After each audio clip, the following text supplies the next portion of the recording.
Good morning, sir. Lieutenant Holden. Oh, what are you doing here at this time of the morning? Well, I'm sorry to wake you up, sir, but I think... Come in, man. It's a bit too chilly to be talking in doorways. Now then, what did you say brought you here? Well, I'm afraid this is an emergency, Colonel. Lieutenant, if this is an emergency, get to the point right away. Yes, sir. We found that they've launched another rocket, and... Now, come on, Holden. During the past 15 years, they've launched several thousand rockets. Did you wake me up at 3 o'clock in the morning to let me know they've launched another one? No, sir, not exactly. The reason I woke you up is because, well, this particular rocket is heading straight toward us.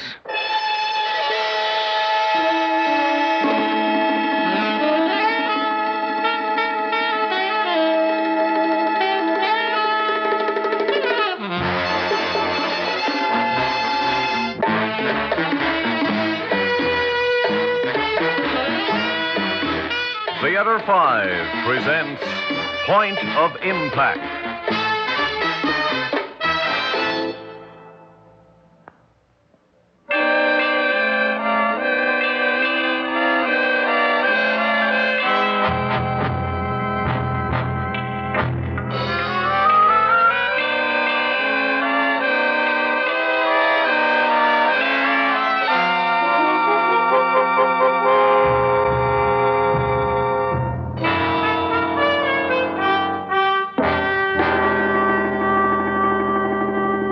Lieutenant, are you sure you haven't made a mistake somewhere? Yes, sir, I am.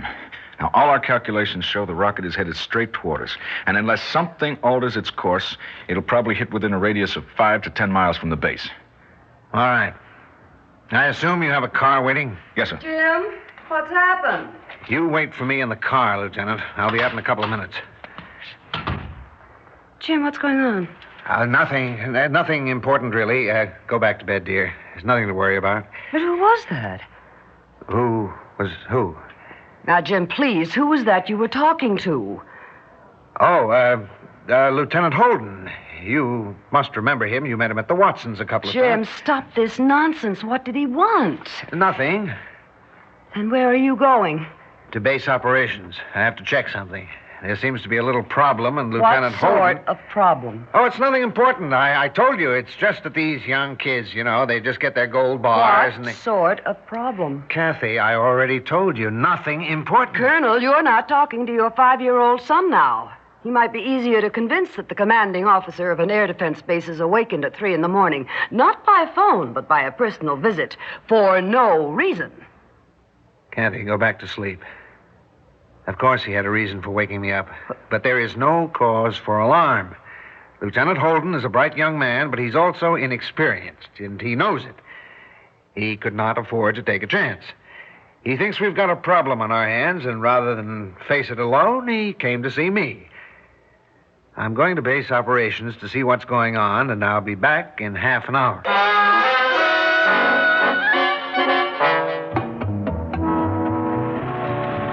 Have you called the president, Lieutenant? No, sir, not yet. I thought I'd let you know first. Good.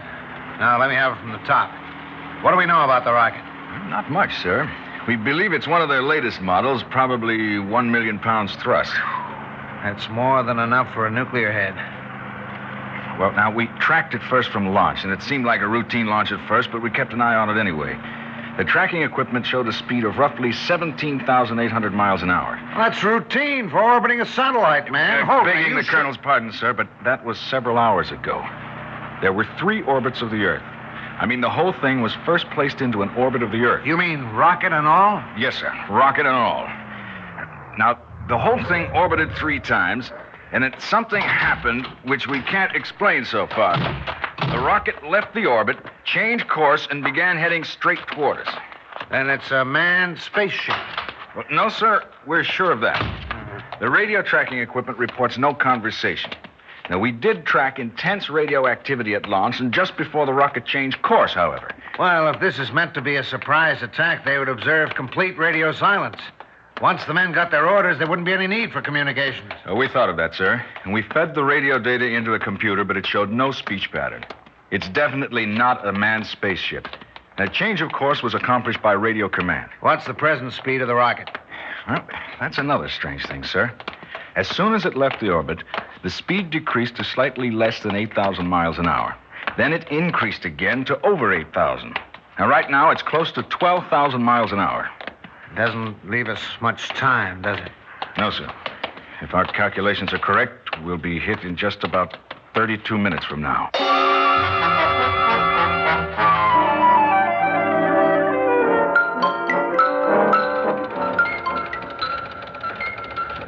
Well, I guess no errors here. This particular bird is headed toward us. They've finally done it. But why? Why in the blazes now? And with no provocation? Why would they want to do a thing like that? Base operations, Colonel Brooks. Good morning, sir. This is Sergeant Davis. Mrs. Brooks is right outside to see the colonel. May I send her? Yeah, I'll be right out. Kathy, how often have I told Jim, you stop not... it. Do you hear? Just stop it. I know. You told me never to disturb you here. And why did you? Because something is terribly wrong, and I know it. And you know it. And because I want to know what's wrong. Okay. You're right. Something is terribly wrong. Where's the boy?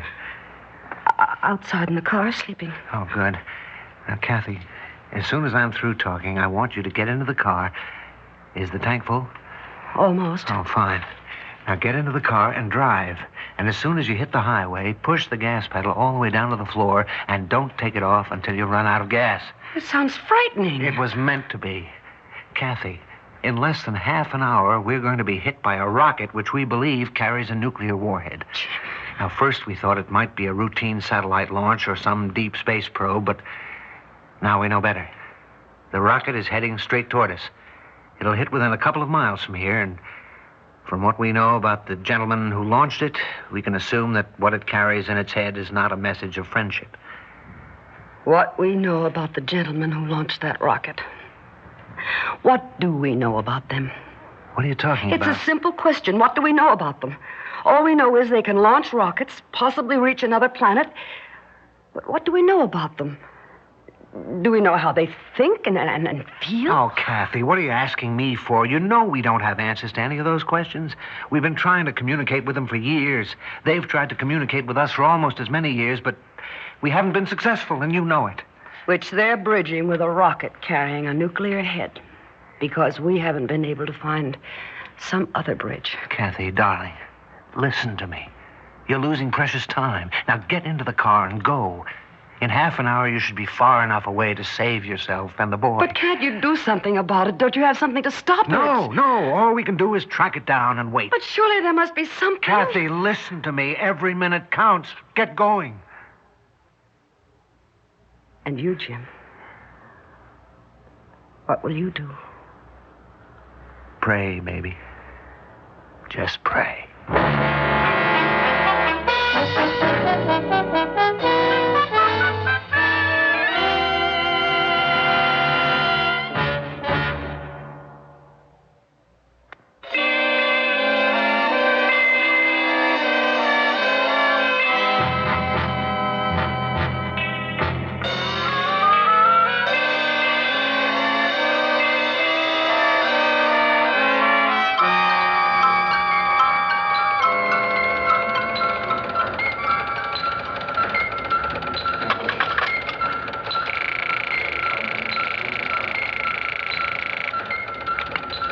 Mr. President, this is Colonel James Brooks, Commanding Officer, Air Defense Unit 205B. Good morning, Colonel. What can I do for you? Mr. President, it's my duty to inform you that we're under attack. How much time do we have? Approximately 21 minutes, sir. What are the details? A rocket, which we have every reason to believe carries a nuclear head, is presently heading toward us. We calculated its speed at roughly 12,000 miles an hour, which means that unless we've made an error, it'll hit in a little less than 21 minutes. Hit where, Colonel? The point of impact will probably be within a radius of 5 to 10 miles from our base, sir. From your base? Where exactly are you located, Colonel? 91 miles north of Sedgwick and 76 miles west of the ocean, sir. Well, that's strange. Sir? I said that's strange. Why would they want to hit an uninhabited area? How many men do you have there, Colonel? 4 officers, including myself, 18 enlisted men, and 12 dependents, sir. Any special or unusual equipment? No, sir. We're a radar observation unit of the type B, Mr. President. No defenses whatsoever. Well, don't you agree with me it is strange? Why would they waste a nuclear bomb to destroy a radar observation unit and just a handful of people? An error in calculations, perhaps? I doubt it. You're several thousand miles from here. What I mean is, the logical thing to do is to start a surprise attack by hitting the nerve center of a nation, not a remote radar observation point. If they did make an error in calculation, it would place the point of impact within a few hundred miles from here, not a few thousand. Anyway, what are you doing about it at your end? I am waiting for your orders, sir. You have your orders, Colonel. You have my permission to put Plan B into action. Plan B, sir? Plan B, Colonel. No retaliation, Mr. President? No, Colonel. No retaliation. I'm praying that the rocket will hit far enough to spare all of you. But I am also praying that it's heading toward us as a result of an error. If we retaliate, it won't be in error. But, Mr. President, may I point out Those are my orders, Colonel. Let us both pray that the rocket's direction is the result of an error. That there will be no need for retaliation. Yes, sir. And, Colonel, I want you to keep me informed. Yes, sir, I'll do that. For the next 18 minutes, anyway.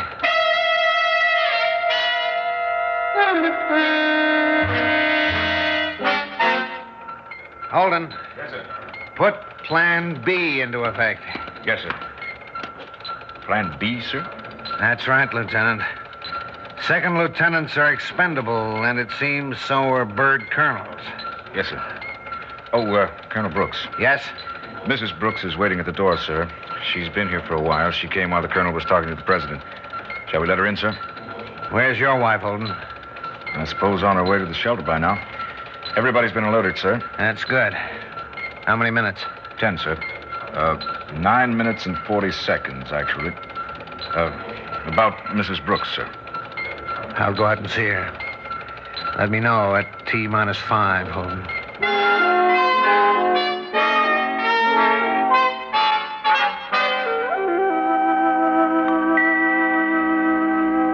Hello, Jim. Kathy. Why?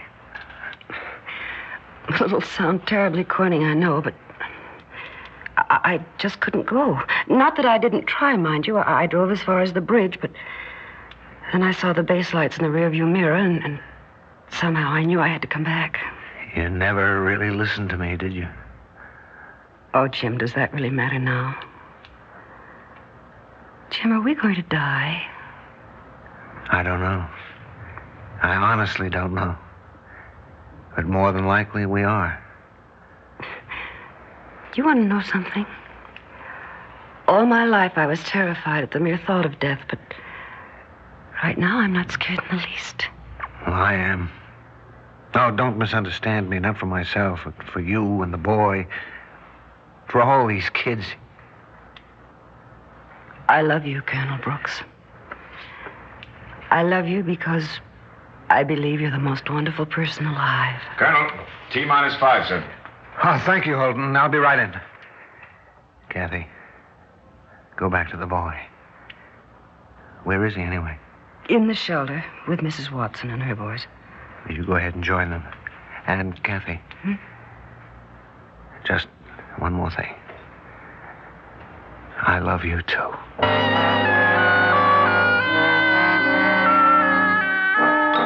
T-4, bogey in visual sight now. Speed steady at 11,850 miles an hour. T-3, bogey continuing on a collision course. Speed unchanged.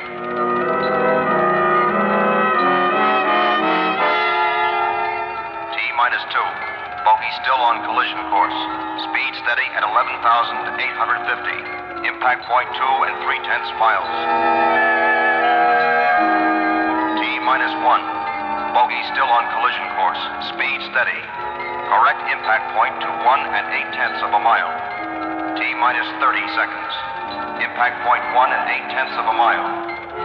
T minus 10, 9, 8, 7, 6, 5, 4, 3, 2, 1.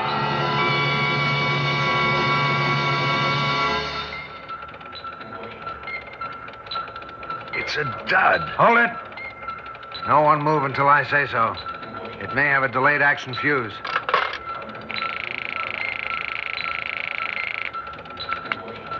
Mr. President, this is Colonel Brooks. You're alive. Any casualties? No, sir. It seems to be a dud. Either that or it's equipped with a delayed action fuse. Delayed action? Sounds unlikely. Just a moment, Colonel. The Secretary of Defense is with me. Maybe he can throw some light on the subject. Colonel, the Secretary tells me there's no information that any of their nuclear heads are equipped with delayed action fuses. Then it's a dud, sir. It hit less than 2 miles from the base. I'm heading right for the point of impact, and I'll report to you as soon as I'm back.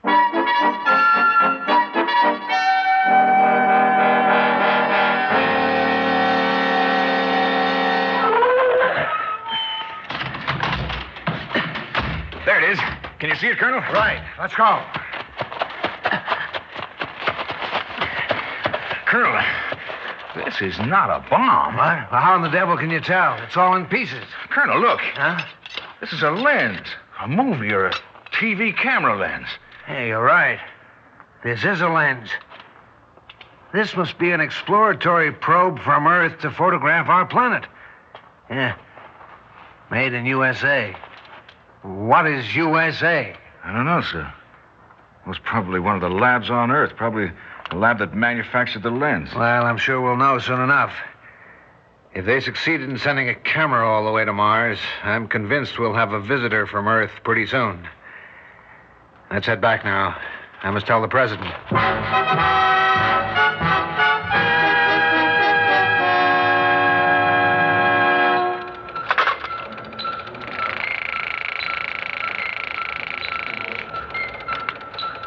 Mr. President, this is Colonel Brooks again. Yes, Colonel. Sir, it wasn't a dud, and it wasn't a bomb. What it actually was is a camera, a movie or TV camera. A camera? Yes, sir. No doubt an exploratory probe from Earth to photograph Mars, probably to find out whether there's life on our planet. Colonel Brooks, sir. Can't it wait, ma'am? No, sir, I'm afraid it can't. Mr. President, just a moment, Mr. Colonel, President. I would suggest you keep the line open. You may want to read this to the president right away. Mr. President, here's a communication from Radar Central. An object originating from Earth is heading toward our planet. It's several times larger than the object which just landed. Just a moment, Brooks. The entire council is assembled here and listening to your report. I want to make sure they understand. It is several times larger than the object which just landed. Go ahead. A recording of radio communications between the unidentified craft and Earth, fed into a computer, indicates a definite speech pattern. Speed, 8,350 miles per hour. Probable point of impact, longitude 10634. Latitude, Gentlemen, 34726. we have only a few moments to decide Density of object, whether or not this is an attack or whether or not we wish to retaliate. 937. Whether to implement Plan A or Plan B. Point of impact, Whether or not to destroy the planet Earth. 104.2.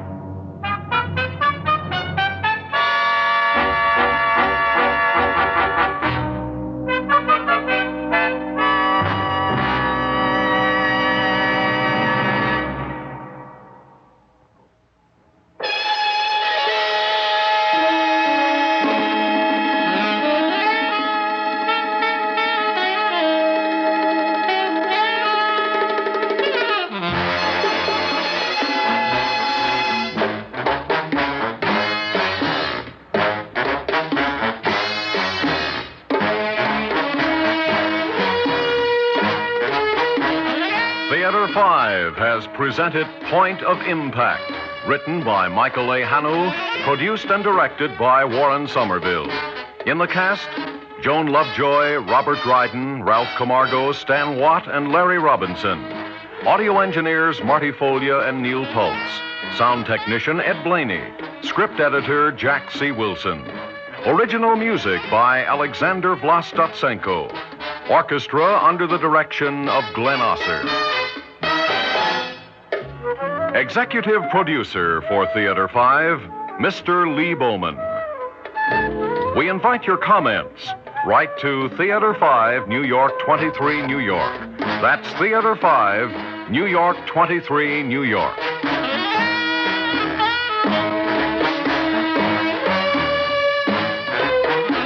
This is Fred Foy speaking.